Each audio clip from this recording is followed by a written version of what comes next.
আসসালামু আলাইকুম রহমতুল্লাহ বরকাতুহ।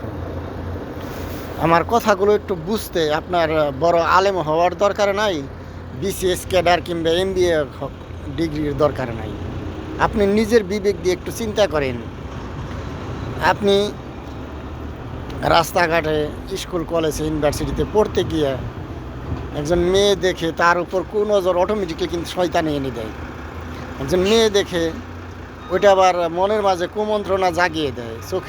আমরা চোখ দিয়ে দেখি, মনের মধ্যে অটোমেটিকলি কুমন্ত্রণা শয়তান এনে দেয়। আমার এটা বলে চোখের জিনা, মনের জিনা।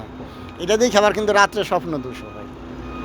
তাহলে এখন আমরা মানব জাতি কোন পর্যায়ে পৌঁছে গিয়েছি, আমাদের এক বাপ এখন পছন্দ হয় না, আমাদের 18 কোটি বাপ দরকার হয়। কারণ আমি ওই যে আমার নিজে প্রমাণিত যে আমি একজন নারীকে দেখলাম, আমার চোখের যে না করলাম, আমি মনের যে না করলাম, আমার স্বপ্ন দোষ হলো।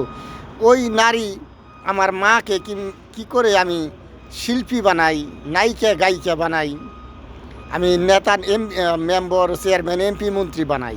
কারণ আমি পোস্টার আকারে 18 কোটি জনগণকে আমি দেখাই দিচ্ছি আমার মাকে। আবার সেখানে 18 কোটি বাপ বানিয়ে আমার পরিপূর্ণ হয়নি। আমি টিভি, বিভিন্ন মিডিয়ার মাধ্যমে আমি তাদেরকে দেখাচ্ছি, সারা দুনিয়ার পুরুষরা দেখে তাদের চোখের জিনা, মনের জিনা করুক, তাদের স্বপ্ন দোষ।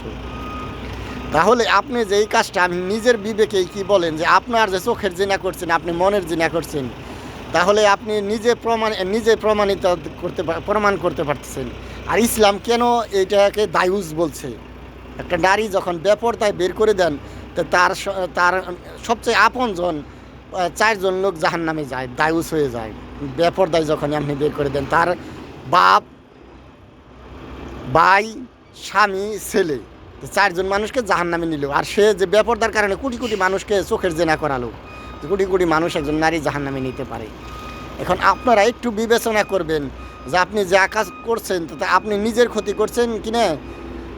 আবার ওই নারীও কিন্তু ওই যে দায়ুসের কাতারে পড়ে, নিজের ক্ষতি করছেন কিনা, জাতির ক্ষতি করছেন কিনা। প্রত্যেকটা কাজ আমরা এটা চিন্তা করি না, আমার ধর্মে আমার অনুমতি দিছে কিনা এই কাজে।